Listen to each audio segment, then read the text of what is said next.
నమస్తే,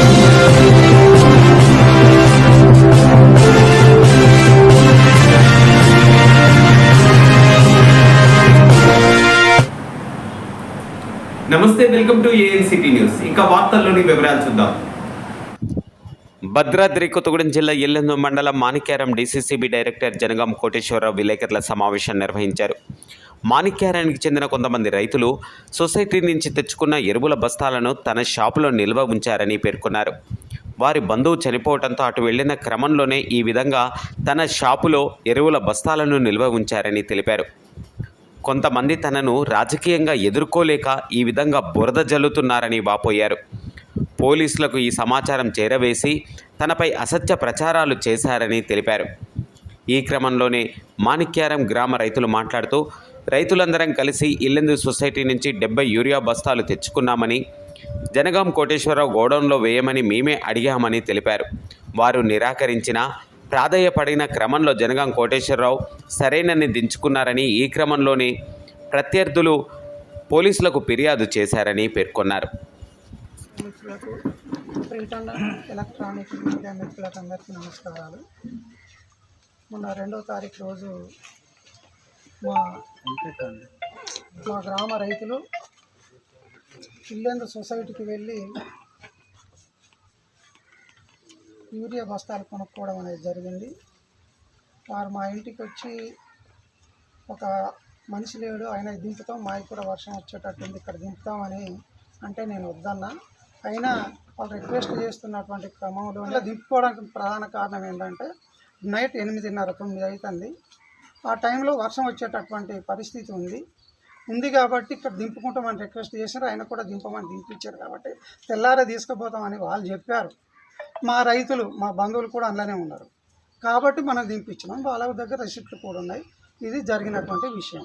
తర్వాత స్క్రోలింగ్లో పెద్ద పెద్ద అక్షరాలతోటి సొసైటీని దివాళా తీయించండు, సొసైటీని ముంచిండు, గరాన మోసగాడు అనేటటువంటిది వచ్చింది. సరే, నేను ముంచలేదా? నేను 1992లోనే ఇల్లెందు సొసైటీకి నేను ప్రెసిడెంట్ని. ఆ రోజు ఇల్లెందు సొసైటీ యొక్క అవుట్ స్టాండింగు 15 లక్షలు మాత్రమే. నాకు 3 సంవత్సరాల పీరియడ్లో 1,20,00,000 సుమారు ఆదాయాన్ని పెంచగలిగిన, అంటే సుమారుగా 600-700% డెవలప్మెంట్ చేయగలిగినటువంటి వ్యక్తి నేను. అలాగే ఈరోజు ఓన్లీ పురుగు మందులు కూడా కాదు, ఓన్లీ ఫర్టిలైజర్ బిజినెస్ మాత్రమే చేస్తున్నది సొసైటీ.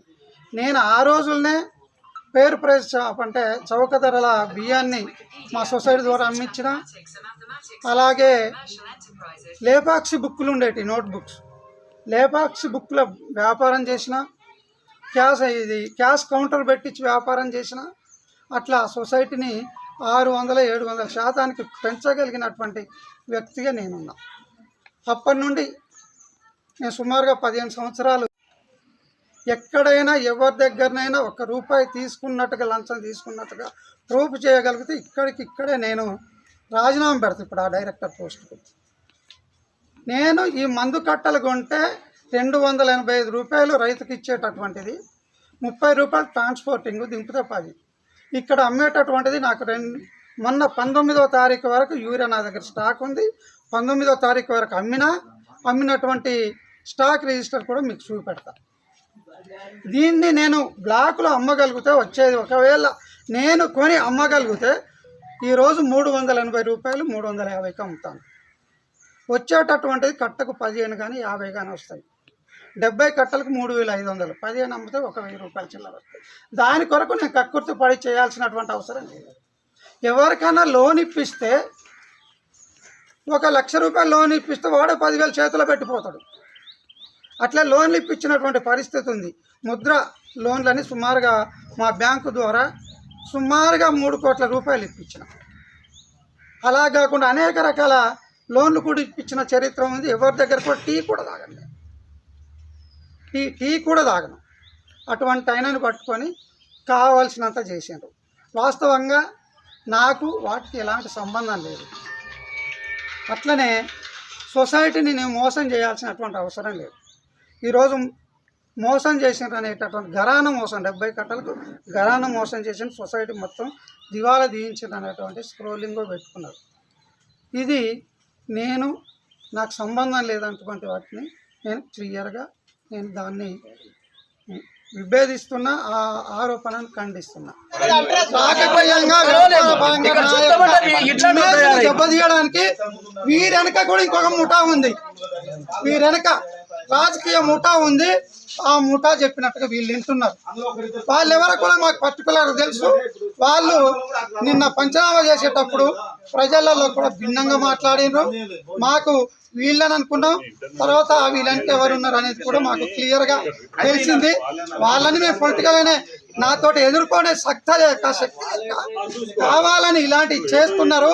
ఇటువంటి పరిస్థితుల్లో ఇక్కడ ఉన్నటువంటి కొంతమంది నా ఇమేజ్ని దెబ్బతీయడానికి ప్లస్ వివిధ రకంగా నన్ను ఇబ్బంది పెట్టడానికి ప్రయత్నంలో భాగంగా వాళ్ళు వీళ్ళని ఉపయోగించుకున్నారు.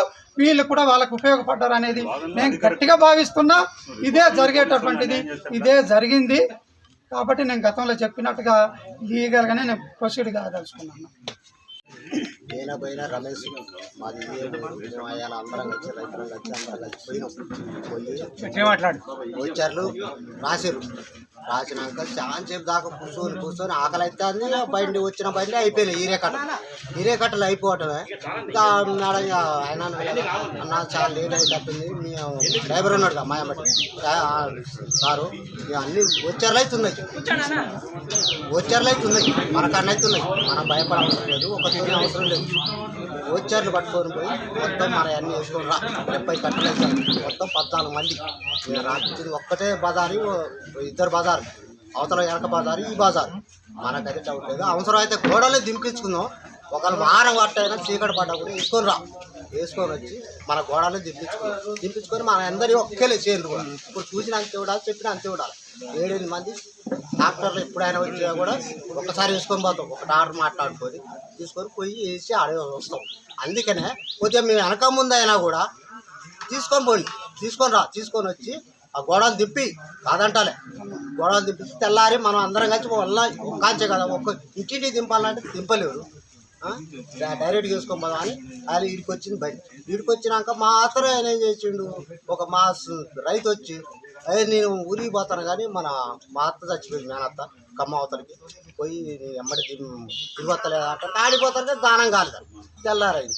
ఏ సంగతి అంటే కోటయ్య మావ దాంట్లో దింపు, నేను వచ్చి రేపు పొద్దుగాలు వేసుకొని పోతాను అంటే ఆయన దింపుతారు. రైతులు తనకు వాళ్ళ మేనత్త చనిపోతే ఆయన వెళ్ళిపోతే ఆయన కట్టలు ఇక్కడ దింపుతున్నాం.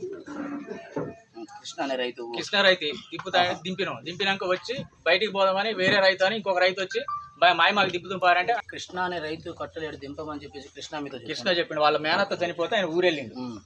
సరే, అంటే ఆ రైతు అన్నతో మాట్లాడి చెప్పిండు కాబట్టి మీరు దింపారు. ఓకే.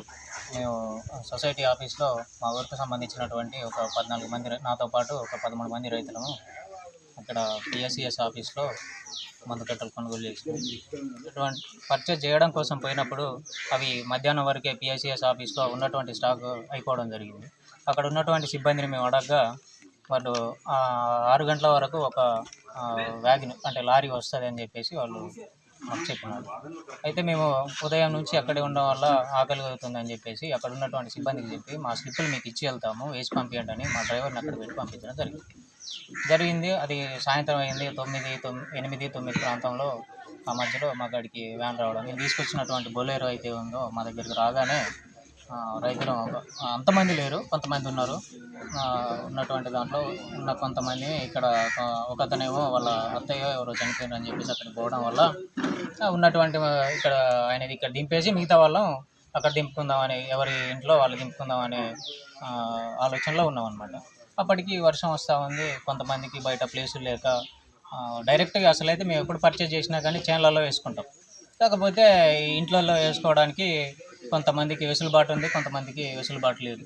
ఆ కారణంగా వర్షం వచ్చేటటువంటి ఇబ్బంది ఉన్నది కాబట్టి మేము ఉన్నటువంటి రైతులం అందరం కూడా ఒక్కరిద్దరు కాకుండా మిగతా ఉన్నటువంటి రైతులం కూడా ఈయన దగ్గరనే ఖాతాదారులం. సరే మీరైతే ఇక్కడ వేసుకోండి, మేము తెల్లారి మళ్ళీ తీసుకెళ్ళిపోతాం, మాకు ఇట్లా ఇబ్బంది అవుతుందని ఆయన చెప్పినా కూడా ఏదో రిక్వెస్ట్ మీద మేము అక్కడ దింపుకునే ప్రయత్నం చేస్తామని చెప్పేసి అడిగినాం. వార్తలు ఇంతటితో సమాప్తం. తిరిగి ప్రసారమయ్యే ANCT న్యూస్లో మళ్ళీ కలుసుకుందాం. అంతవరకు సెలవు. నమస్కారం.